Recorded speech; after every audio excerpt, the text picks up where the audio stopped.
में पधारे सभी आगंतुक बंधुओं को मैं बहुत बहुत स्वागत करता हूं, उनका आभार भी व्यक्त करता हूं। साथ ही साथ यह यात्रा हमारे नगर में पहली बार निकल रही है, क्योंकि हमने इस यात्रा के दो पड़ाव केवल गांव और गांव में ही किए हैं।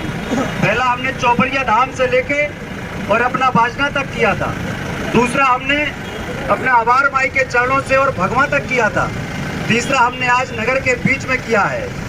नगर के बीच में करने का कारण हमने आपसे कहा था कि अगर इस किसान संवाद पदयात्रा के माध्यम से किसानों को हित न कर सका, क्षेत्र की बात न कर सका और क्षेत्र के लोगों को सहयोग न कर सका, उनको समर्थन न कर सका, तो निश्चित रूप से एक प्रण भी लिया था और इस प्रण को बताने के लिए आपके बीच में आज यहाँ खड़ा होना पड़ा है। मुझे पता है कि आज यहाँ पर जो निर्णय आए हैं वो हमारे विरोध में आए हैं। आज जो निर्णय यहाँ पर दिया गया है वो हमारे क्षेत्र के विरोध में दिया गया है। मैंने कहा था कि अगर क्षेत्र को नहीं चुना आपने तो हम स्वयं क्षेत्र को फिर निर्णय देंगे कि क्षेत्र को कौन चुनेगा। लेकिन ये समझने और सोचने का विषय है बंधुओं कि ऐसी कौन सी दुर्दशा है, ऐसी कौन सा पीड़ा है, ऐसी कौन सी घटनाएं हैं जो हम सबके पीछे घटित हो रही हैं। मुझे लगता है कि अब हमें वो समय आ गया है कि हमें बता देने का काम करना पड़ेगा, चाहे वो भारतीय जनता पार्टी हो।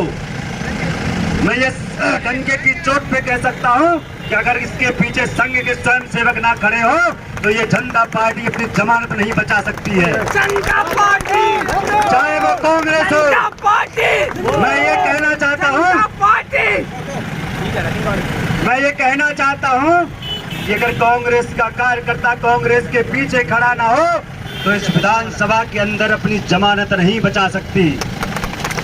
लेकिन ये सोचने का समय है बंधुओं और ये करने का समय है। अगर तुम इंतजार में लिए बैठे रहे तो आने वाली पीढ़ियां तुमको कायर और धिक्कारेंगी तुम्हारे ऊपर।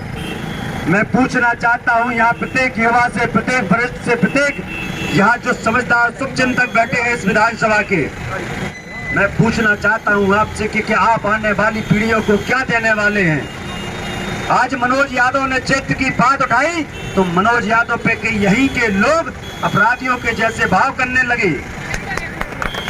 अभी मैं देख रहा हूं कि बाहरी प्रत्याशियों के चमचे मनोज यादव को ये कह रहे हैं कि साहब वो तो उनकी तरफ से प्रत्याशी बन रहे हैं। अरे तुम में औकात है चमचो तो सीना ठोक के सामने आके कहो वो ये साक्षात बिहारी हनुमान जी बैठे हैं, तुम में दम है, तुम्हारी माँ ने दूध पिलाया है तो चौराहे पे आके खड़े होके बोलो कि हाँ हम मनोज यादव को खड़ा किए, नहीं तो तुम्हारी औकात नहीं है मेरे सामने बोलने की।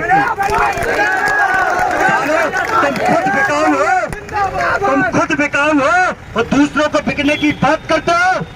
अगर तुम में दम है तुम अपने बच्चों को लेके आ जाओ।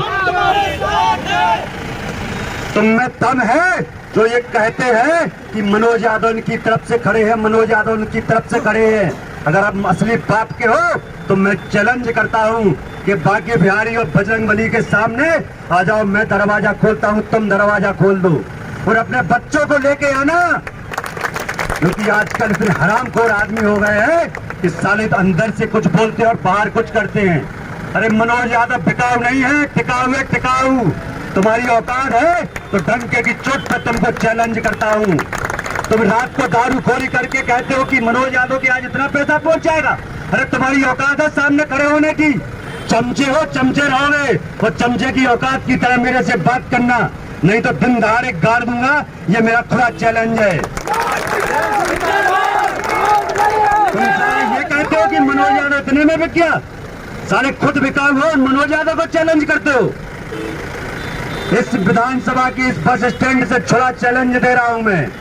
जो आपसे कहे कि मनोज यादव उनकी तरफ से है, मनोज यादव उनकी तरफ से है, तो डंके की चोट पर कह देना और जूता उठा के कह देना कि अगर नहीं लिया होगा तो बीच चौराहे पे तुम में जूता मारेंगे। ये मेरा चैलेंज है उन सबसे।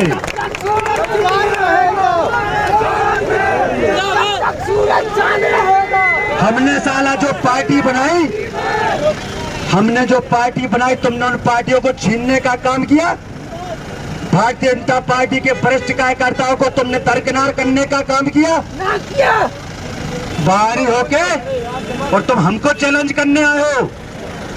हमारे यहाँ के कुछ चमचों को साथ में लेके तुमने क्या समझ लिया कि इस विधानसभा को खरीद लेंगे? तुम्हारी औकात नहीं है खरीदने की। डंके की चोट पर कहता हूँ कि जो तुमसे ये कह दे कि मनोज यादव को खरीद ले, उस दिन मैं अपनी तुम्हारा ये जूता रहेगा, मनोज यादव का सिर रहेगा।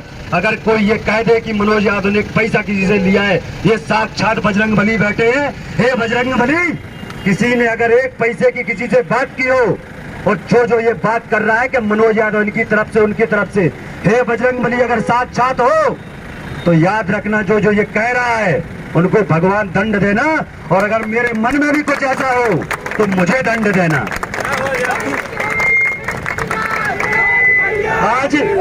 आज संघ के स्वयंसेवकों की क्या दुर्दशा है। आज स्वयं के संघ के आरएसएस के कार्यकर्ताओं की वजह से तुम खड़े हो, और आरएसएस के कार्यकर्ताओं को तुम कहते हो कि ये किसी काम के नहीं है। अरे तुम्हारी औकात क्या है एक स्वयंसेवक को टकराने की? साले दोगलो, भिखमंगो, साले तुम पैसा लेके बिक गए और तुम हमको चैलेंज करने आए हो।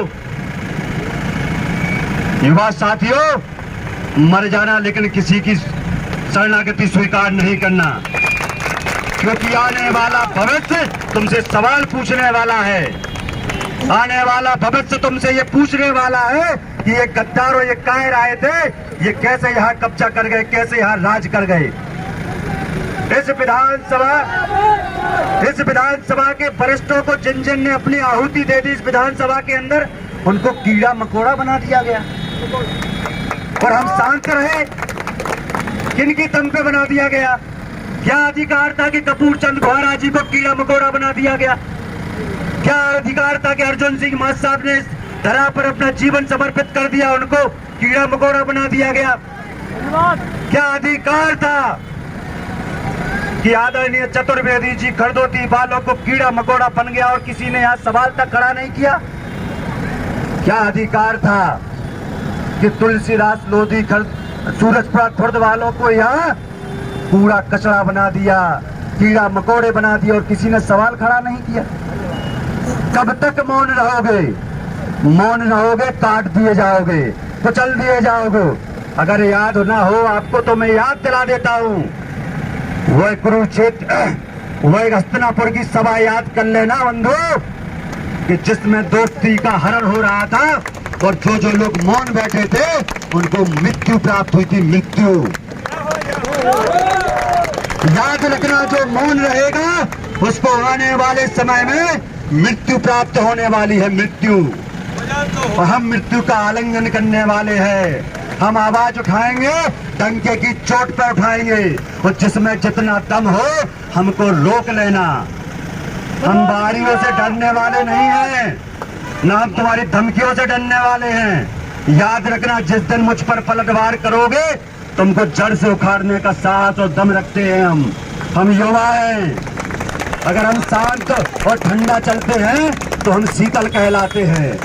अगर हम तूफान बन के आए तो हम वायु के उल्ट वायु बन जाते हैं, और वायु जब गति पकड़ती है तो तूफान बन जाता है, और तूफान किसी को नहीं सहेजता, उखाड़ता हुआ सब ले जाता है।